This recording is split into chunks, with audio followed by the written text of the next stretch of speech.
Parliament వర్షాకాల సమావేశాల్లో వాయిదాల పర్వం కొనసాగుతోంది. ఓటర్ లిస్టుల సవరణ, బీసీ రిజర్వేషన్లపై చర్చకు విపక్షాలు పట్టుపట్టాయి. మరోవైపు విపక్షాలు సభను ఉద్దేశపూర్వకంగానే అడ్డుకుంటున్నాయన్నారు కేంద్ర మంత్రి నడ్డా. అసలు సభను నడిపిస్తుంది సభా అధ్యక్షులా లేదంటే అమిత్ షానా అని ప్రశ్నించారు విపక్ష నేత ఖర్గే.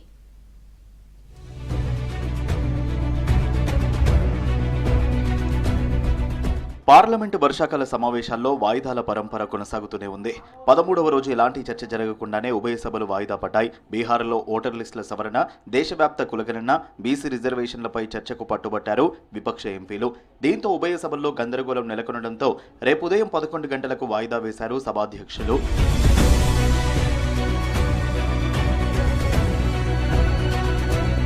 తెలంగాణలో 42% బీసీ రిజర్వేషన్ల ఆర్డినెన్స్కు ఆమోదం తెలపాలంటూ లోక్సభలో ఆందోళనకు దిగారు కాంగ్రెస్ ఎంపీలు.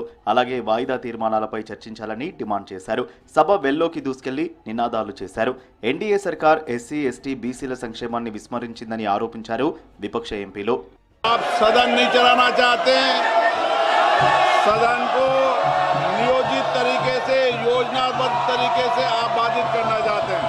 आप देश की जनता की भावनाओं के अनुरूप कार्य नहीं कर रहे हैं।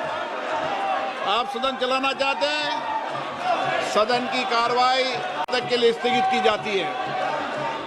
రాజ్యసభలో కాసేపు అధికార విపక్ష సభ్యుల మధ్య మాటల యుద్ధం నడిచింది. ప్రజా సమస్యలపై ప్రశ్నించకుండా సభలో సిఐఎస్ఎఫ్ సిబ్బందిని మోహరిస్తున్నారని ఆరోపించారు. సభలో సాయుధ బలగాలను మోహరించడాన్ని తీవ్రంగా ఖండించాయి ప్రతిపక్షాలు. ఆందోళనల మధ్యే మణిపూర్లో రాష్ట్రపతి పాలన మరో 6 నెలల పొడిగింపును రాజ్యసభ ఆమోదించింది.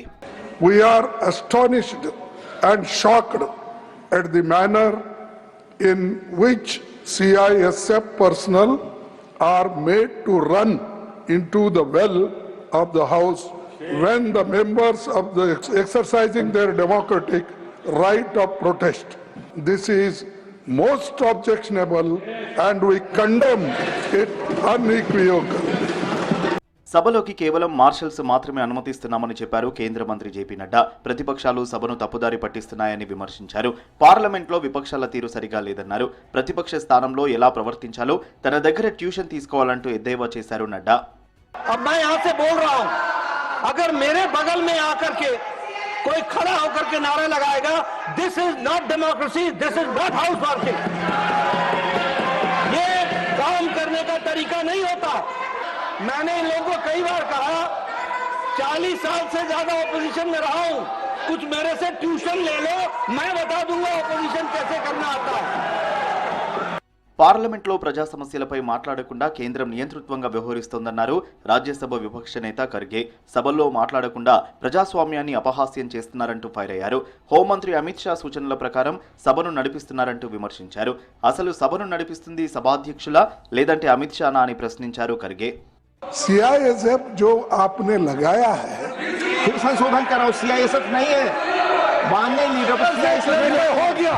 यहाँ सिर्फ मार्शल ही आ सकते हैं. नहीं मार्शल ही आ सकते हैं. ये देखिए, मैं पूछता हूं आपको, क्या ये सदन आप चला रहे हैं, क्या होम मिनिस्टर अमित शाह चला रहे हैं?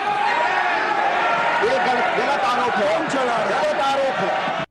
ప్రజాస్వామ్య విలువలపై మోదీ సర్కార్కు ఏమాత్రం నమ్మకం లేదన్నారు కాంగ్రెస్ జనరల్ సెక్రటరీ కేసీ వేణుగోపాల్. దేశంలోని ప్రధాన సమస్యపై చర్చకు విపక్షాలు డిమాండ్ చేస్తుంటే మోదీ సర్కార్ పట్టించుకోవడం లేదని విమర్శించారు. మోదీ డిక్టేటర్గా మారాడని ఆరోపించారు KC Venugopal. You can see the democratic principles of NDA government or Modi government. They don't even believe in the basic principle of democracy. That is why they are not even allowing a discussion, they are not even mentioning the name of SIR in this parliament. Whenever you are talking this truth outside the parliament, this type of comments are coming, observations are coming. That may be suit for Prime Minister who is a total dictator. Voter లిస్టుల అక్రమాలపై వెంటనే చర్చ చేపట్టాలంటూ parliament ఆవరణలో ఆందోళనకు దిగారు India కూటమి నేతలు. ప్లకార్డులో నిరసన తెలిపారు. మాన్సూన్ సెషన్స్ ప్రారంభమైనప్పటి నుంచి ఆందోళన చేస్తున్నా కేంద్రం పట్టించుకోవడం లేదన్నారు కూటమి లీడర్లు.